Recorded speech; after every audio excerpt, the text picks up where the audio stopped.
1976 के आपातकाल के दौरान जब देश के प्रमुख विपक्षी नेता जेल की सलाखों के पीछे थे, मतलब आपातकाल के दौरान पूरे देश को जेल बना दिया गया था। सारे न्यूज चैनल्स या कहे कि न्यूज़पेपर थे, सब पर बैन लगा दिया गया।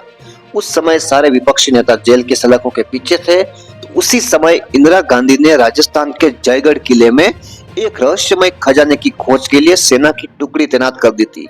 यह खजाना आज भी रहस्य बना हुआ है और इस खजाने की खोज के परिणाम आज तक सार्वजनिक नहीं किए गए। मतलब खजाना मिला, नहीं मिला या कितना मिला, आज तक इस रिपोर्ट को सार्वजनिक नहीं किया गया। ये कहानी बड़ी रोचक है। जयगढ़ किले का जो खजाना है वह खजाना मुगलों का खजाना माना जाता है। यह मुगल काल के समय का खजाना था, जब अकबर ने अपने सेनापति राजा मान सिंह को अफगानिस्तान फतह करने के लिए भेजा था।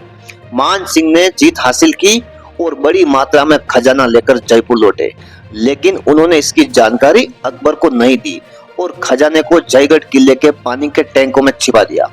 यह कहानी 1990 में प्रकाशित किताब Jaigarh the invisible fort of Amber में विस्तार से बताई गई है। इस घटना की शुरुआत जब हुई, जब आपको पता चलेगा कि पाकिस्तान का जो प्रधानमंत्री था उस समय जुल्फिकार अली भुट्टो, उसने इंदिरा गांधी को पत्र लिखकर कहा कि आप जो जयगढ़ किले में खजाना खोज रहे हो उस पर पाकिस्तान का भी अधिकार है, क्योंकि ये खजाना मुगलों का था।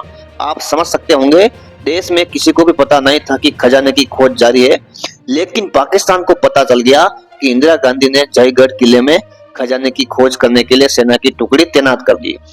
इस पत्र से स्पष्ट होता था कि खजाने की खबर कितनी व्यापक थी, मतलब खजाना कितना बड़ा हो सकता था, कितना भारी मात्रा में धन दौलत कहे तो उस पर हो सकता था। इसीलिए इस खजाने पर पाकिस्तान ने भी अपना दावा ठोक दिया। आपातकाल के दौरान इंदिरा गांधी के पास मीडिया पर पूरी तरीके से नियंत्रण था और विपक्षी नेताओं की गैर मौजूदगी के कारण वह इस खजाने की खोज कर सकती थी। इसी दौरान कांग्रेस विरोधी राजमाता गायत्री देवी, जो कि जयगढ़ किले की जो मेन ओनर थी, उनको गिरफ्तार कर लिया गया और सेना के साथ आयकर विभाग और जितने भी डिपार्टमेंट थे उनको किले में खुदाई के लिए भेज दिया गया। आप समझ सकते हो, अगर खजाना नहीं मिलता तो कभी भी खुदाई कितने समय तक चलेगी, 10 दिन, 20 दिन, 1 महीना, 2 महीना। लेकिन जयगढ़ किले में खजाने की खुदाई थी वो 5 महीने तक चलती रही और इस दौरान हर रोज किले के ऊपर हेलीकॉप्टर उड़ते हुए लोगों ने देखे। मतलब किले के ऊपर हेलीकॉप्टर मंडराते थे और वो हेलीकॉप्टर दिल्ली की तरफ निकल जाते थे। इससे लोगों में अफवाह बढ़ गई कि दिल्ली में खजाना भेजा जा रहा है। मतलब हेलीकॉप्टर के माध्यम से खजाना जयगढ़ किले से दिल्ली भेजा जा रहा है। लोग यह भी बात करते थे कि खजाना ट्रकों या बसों में नहीं भेजा जा सकता, क्योंकि ये सड़क मार्ग से जाता तो सड़क मार्ग पर अगर वाहन खराब हो जाएंगे तो लोगों को पता चल जाएगा। इसीलिए खजाने को हेलीकॉप्टरों से जयपुर से दिल्ली भेजा जा रहा था। लेकिन धीरे धीरे जब खुदाई पूरी हुई और इस दौरान इंदिरा गांधी सामने आई और उनके बेटे संजय गांधी थे, दोनों किले का दौरा करने आए थे।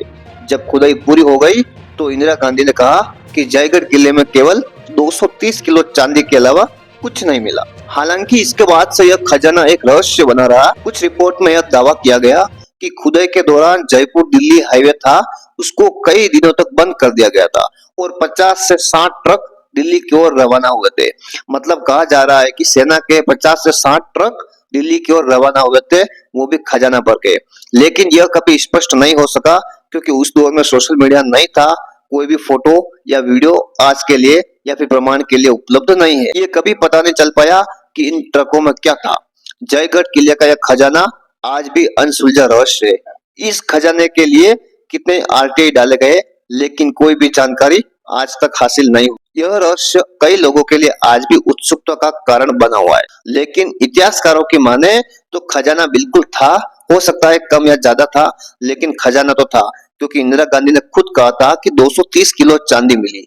इसका मतलब वहां पर अगर 5 महीने खुदाई चली और केवल 230 किलो चांदी के लिए कोई सेना की टुकड़ी, आयकर विभाग या बहुत सारे सरकारी डिपार्टमेंट वहां पर नहीं लगा सकते। तो आप समझ सकते हैं कि बहुत सारा खजाना वहां पर मिला था और लोग आज भी इस बात में यकीन करते हैं कि उस पे बहुत सारे सोने, चांदी, हीरे जवाहरात मिले हैं और वो सरकार ने अपने कब्जे में ले लिए।